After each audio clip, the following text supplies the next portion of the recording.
Supreme court ప్రధాన న్యాయమూర్తికి వ్యతిరేకంగా అభిశంసన తీర్మానం ఇంపీచ్మెంట్ మోషన్ను పార్లమెంట్లో మూవ్ చేయడానికి ప్రతిపక్షాలు ప్రయత్నం చేస్తున్నాయి. దీనిపైన కొన్ని మీడియాలో కొన్ని సంస్థల్లో కూడా పెద్ద ఎత్తున చర్చ జరుగుతోంది. ఇది అన్యాయం, న్యాయ వ్యవస్థను దెబ్బతీస్తారా అని చెప్పి ఉపన్యాసాలు కూడా ఇస్తున్నారు. సహజంగా ప్రభుత్వము అధికారంలో ఉన్నవారు దీన్ని అంగీకరించారు కనుక వారికి అనుకూలంగా ఉండేటువంటి మీడియా ఈ అభిశంసన తీర్మానం పైన అనేక రకాల కహానీలు చెప్తున్నారు. అసలు ఏంటి ఇంపీచ్మెంట్ మోషన్, ఎందుకు ఇంపీచ్మెంట్ మోషన్?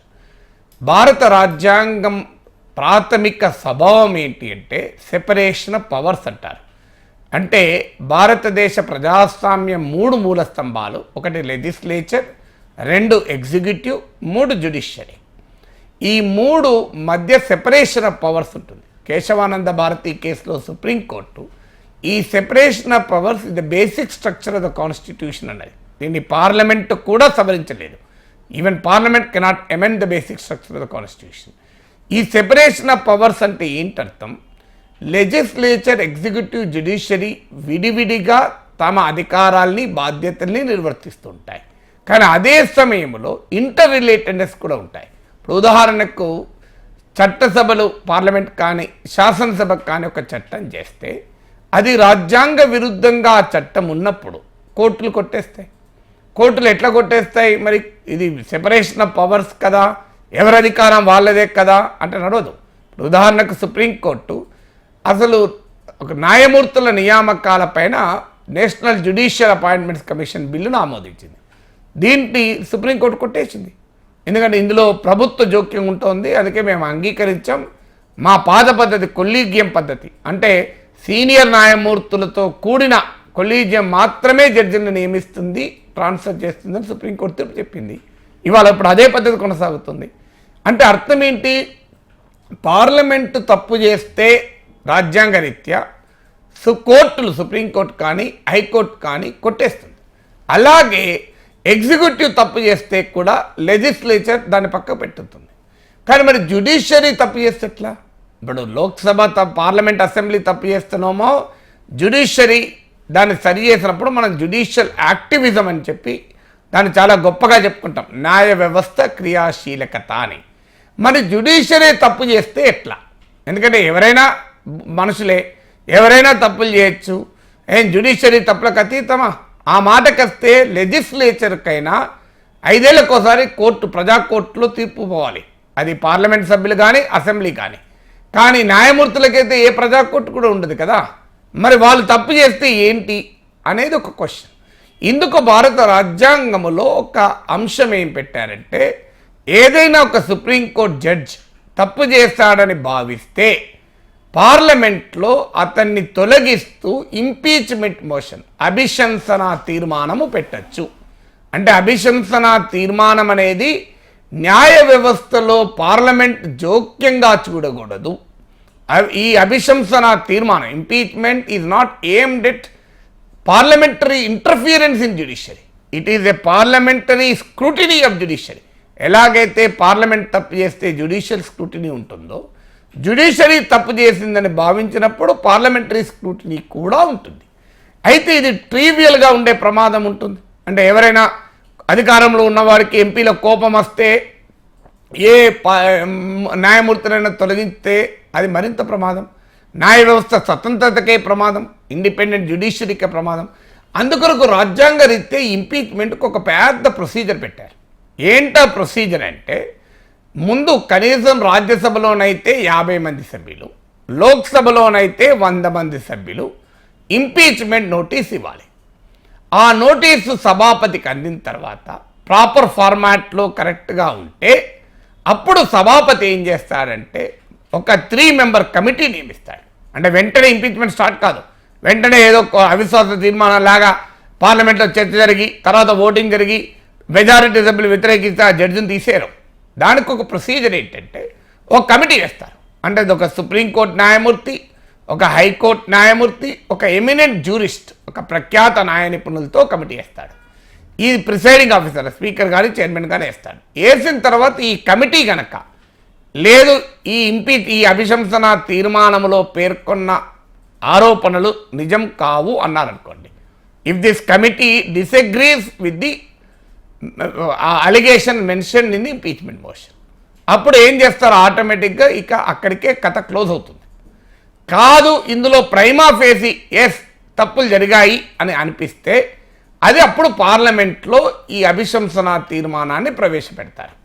పెట్టిన తర్వాత అప్పుడు ఎప్పుడైతే ఈ ఇంపీచ్మెంట్ మోషన్ లోక్సభలో కానీ రాజ్యసభలో కానీ ప్రవేశపెడితే ఆటోమేటిక్గా ఆ హౌస్ కూడా ఒక కోర్టులాగా మారిపోతుంది. కోర్టులాగా మారి ఏ న్యాయమూర్తి పైన అయితే ఇంపీచ్మెంట్ మోషన్ ఇచ్చారో, అభిశంసన తీర్మానం ఇచ్చారో, ఆ న్యాయమూర్తికి పార్లమెంట్కి వచ్చి తన వాయిస్ పూర్తిగా వినిపించుకునే హక్కు ఉంటుంది, తనను తాను డిఫెండ్ చేసుకునే హక్కు ఉంటుంది. ఆయన డిఫెన్స్ అంతా కూడా సభ్యులు వినాలి. విన్న తర్వాత చర్చించి అప్పుడు ఓటింగ్ జరుగుతుంది. అప్పుడు తీర్మానం కనుక అడాప్ట్ అయితే ఆ న్యాయమూర్తి రాజీనామా చేస్తారు. సహజంగా అక్కడి దాకా రాదు. రాజ్యసభలో జస్టిస్ సౌమిత్ర సేన్ పైన ఇలాగే ఇంపీచ్మెంట్ మోషన్ మూవ్ చేస్తే ఆయన ఆ తీర్మానం ఆమోదించక ముందే రాజీనామా చేసి వెళ్ళిపోయారు. సో ఇలా లేదా రాజ్యసభలో ఆమోదం పొందిన లోక్సభ ఆమోదం పొందదు. సో ఇలాంటి అనేక ఫ్యాక్టర్స్ ఉంటాయి. అంటే అర్థం ఏంటి, ఇప్పుడు ఈ మొత్తం నేను ఎందుకు ప్రొసీజర్ చెప్పాను అంటే, ఇవాళ చీఫ్ జస్టిస్ పైన opposition parties impeachment motion move చేస్తున్నాయి. అంటే అర్థం సుప్రీంకోర్టు న్యాయ వ్యవస్థలో జోక్యం చేసుకోవాలనో, లేదంటే ఆ చీఫ్ జస్టిస్ అంతు చూద్దామనో, ఆ చీఫ్ జస్టిస్ పైన క్రమశిక్షణా చర్య తీసుకుందామనో, అది రేపు పొద్దున్నే అయిపోతుందేనో ఉద్దేశం కాదు. ఆ మాటకైతే చీఫ్ జస్టిస్ త్వరలో రిటైర్ కాబోతున్నాడు. గతంలో అనుభవం ఏంది, జస్టిస్ సౌమిత్ర సేన్ విషయంలో అది 2 ఏళ్ళు పట్టింది. అంటే ఇప్పుడు చీఫ్ జస్టిస్ రిటైర్ అయినాక ఈ అభిశంసన తీర్మానం వస్తుంది. అంటే అర్థం ఏంటి, ఆయన అప్పుడు తొలగించేది ఏమి ఉండదు, ఆయన ఆల్రెడీ తొలగిపోతాడు. ఆయన రిటైర్ అయిన తర్వాత ఇంపీచ్మెంట్ మోషన్ వస్తుంది. అంటే అప్పుడు ఇంపీచ్ చేసినా కూడా ఏం లేదు, ఆయన అప్పటికే పదవిలో ఉండడు. అయినా కూడా ఇది ఎందుకు ఇంపార్టెంట్ మరి అంటే, ఈ ఇంపీచ్మెంట్ ప్రాసెస్ అనేది మొదలైతే ఏ ఆరోపణలు అయితే చీఫ్ జస్టిస్ పైన ఉన్నాయో ఆ ఆరోపణలు ఆయన వ్యక్తిగతమైనవి కాదు. ఆరోపణలు ఏదో ఆయన డబ్బులు తిన్నాడని కాదు కదా. ఆరోపణలు ఏంటంటే సుప్రీంకోర్టు పని విధానం పైన ఆరోపణలు. సుప్రీంకోర్టు పని విధానం పైన సీరియస్ క్వశ్చన్స్ రైజ్ అయ్యాయి. ఇది ఎవరో రైజ్ చేయలేదు, 4 సీనియర్ జడ్జిలు, అంటే కొలీగియం అంటాం మనం. అంటే ఆ కొలీగియంలో చీఫ్ జస్టిస్ తప్ప మిగిలిన 4 జడ్జిలు రైజ్ చేశారు. రైజ్ చేసింది ఇది ఏంటి, something is not in order in supreme court అన్నారు. ఒక్క మాటలో చెప్పాలంటే సుప్రీంకోర్టులో జరగకూడనిది జరుగుతున్నది అని చెప్పారు. 4 జడ్జిలు భారత ప్రజాస్వామిక చరిత్రలో మొదటిసారిగా 4 జడ్జిలు వచ్చి ప్రెస్ కాన్ఫరెన్స్ పెట్టారు. మేము ప్రెస్ కాన్ఫరెన్స్ పెట్టాల్సిన తప్పనిసరి పరిస్థితి వచ్చింది అని చెప్పారు. మేము దేశానికి చెప్పుకోకపోతే అన్యాయం చేసిన వాళ్ళమవుతామని చెప్పారు. నిజంగానే వాళ్ళు రాజ్యాంగరీత్యా తప్పు చేసి ఉంటే ఇప్పటికి వాళ్ళు ఉద్యోగాలు పోవాలి. మరి చీఫ్ జస్టిస్ వాళ్ళనేమి ఉద్యోగాలకు తీసేలే, ఎందుకంటే తీసే అధికారం కూడా ఆయనకు లేదు. రాజ్యాంగరీత్యా వాళ్ళు తప్పు చేస్తే ఇప్పటికే చర్యలు ఉండేవి. కానీ రాజ్యాంగరీత్యా వాళ్ళకి హక్కు ఉంది. ఏమిటి హక్కు, సుప్రీంకోర్టే పక్కదారి పడుతుంది అనుకున్నప్పుడు జడ్జిలుగా చరిత్రహీనులుగా నిలబడతారా, లేదా సమాజం ముందుకొచ్చి ప్రజల ముందుకొచ్చి అల్టిమేట్ సార్వభౌమాధికారం ప్రజల్ది గనక ప్రజలకు చెప్తారా? ఈ డైలమాలో ఆ 4 జడ్జిలు వచ్చి బయటికి చెప్పారు.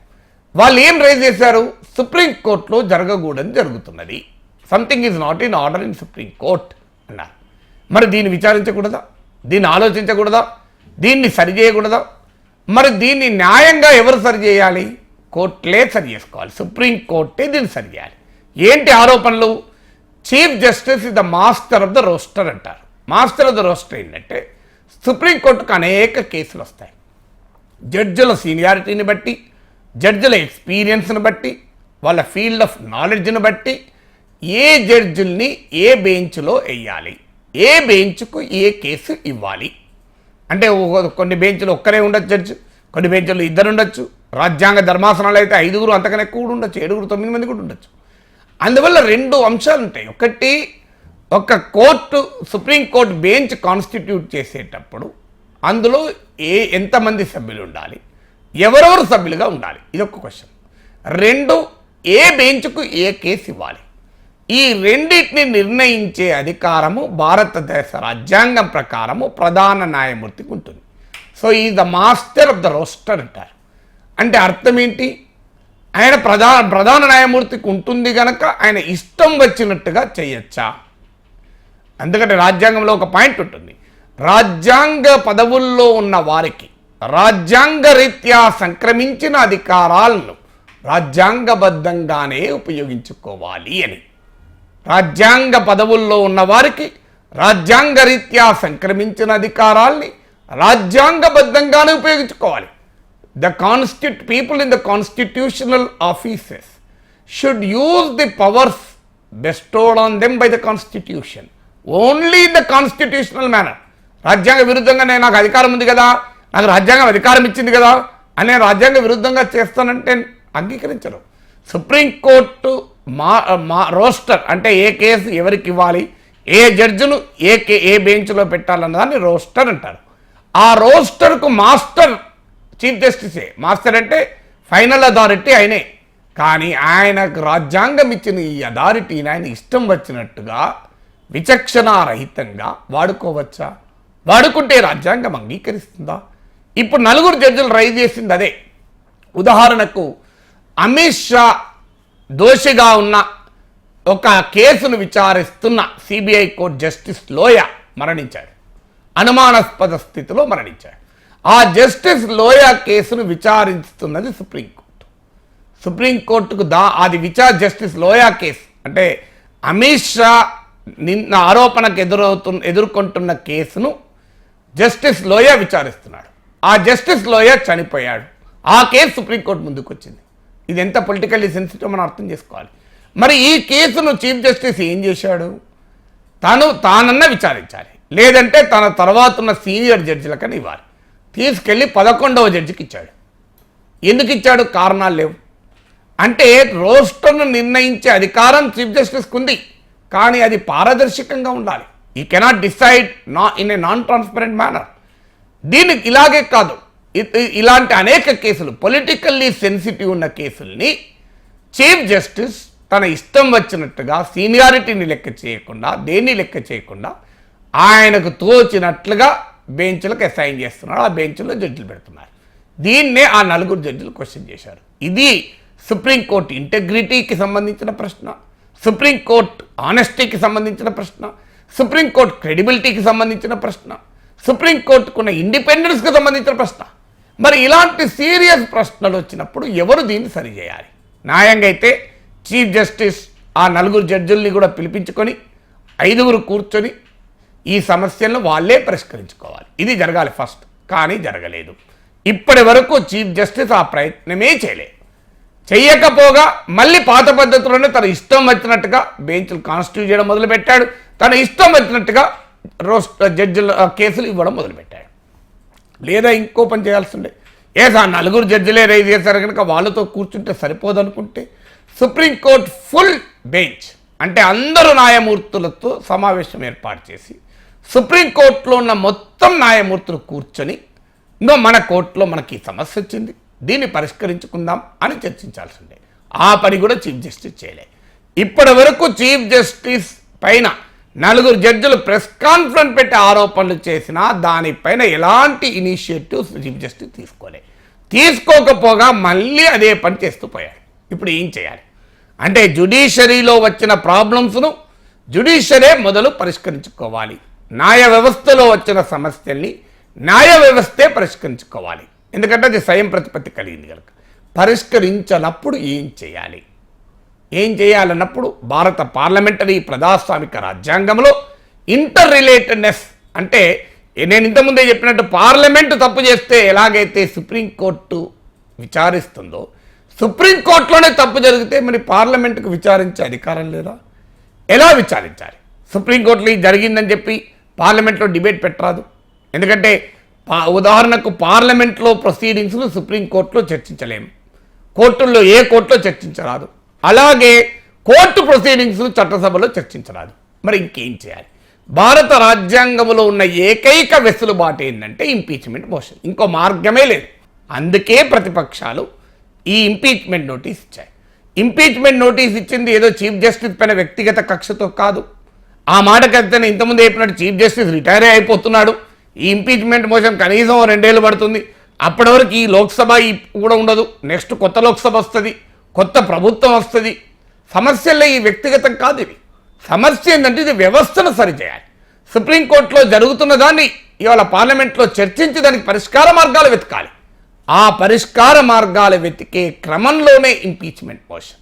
అందువల్ల ఇవాళ ప్రతిపక్షాల ఇంపీచ్మెంట్ మోషన్పై ప్రశ్నలు వేస్తున్నవారు ఇదేదో న్యాయ వ్యవస్థపై దాడని, చీఫ్ జస్టిస్ పైన వ్యక్తిగత కక్షని, న్యాయ వ్యవస్థలో పార్లమెంట్ రాజకీయ జోక్యమని చెప్తున్న వారు వాదనలు పూర్తిగా అబద్ధం. వాస్తవంగా ఇది న్యాయ వ్యవస్థ నిష్పాక్షికతను కాపాడడం కోసం, న్యాయ వ్యవస్థ స్వయం ప్రతిపత్తిని కాపాడడం కోసం, న్యాయ వ్యవస్థ విశ్వసనీయతను నిలబెట్టడం కోసం జరుగుతున్నటువంటి ఒక పవిత్ర ప్రయత్నం. న్యాయ వ్యవస్థ తన తప్పుల్ని తాను సరిచేసుకోనప్పుడు తనపై వచ్చిన ప్రశ్నలు, తప్పులు కూడా అంటలేం, ఇవి ప్రశ్నలే, ఇప్పటికీ తప్పులు కూడా కాదు, తప్పులు అని ఎప్పుడు తెలుస్తుంది? ఇప్పుడు ఆ పార్లమెంట్ ఆ స్పీకరో చైర్మనో ఒక కమిటీ వేసి ఇవి తప్పులు అని తేలిస్తేనే తప్పులు. అప్పటిదాకా ఇవి ఒక క్వశ్చన్స్. సుప్రీంకోర్టు ఫంక్షనింగ్ పైన వచ్చిన ఈ కీలకమైన క్వశ్చన్స్ను సమీక్షించడం కొరకు, ఫలితంగా దాన్ని సరిచేయడం కొరకు ఒక జరుగుతున్నటువంటి ఒక ప్రజాస్వామిక ప్రయత్నం, జ్యుడిషియరీ క్రెడిబిలిటీని, జ్యుడిషియరీ ఇంటగ్రిటీని, జ్యుడిషియరీ ఇండిపెండెన్స్ను కాపాడడం కొరకే ఈ ఇంపీచ్మెంట్ మోషన్.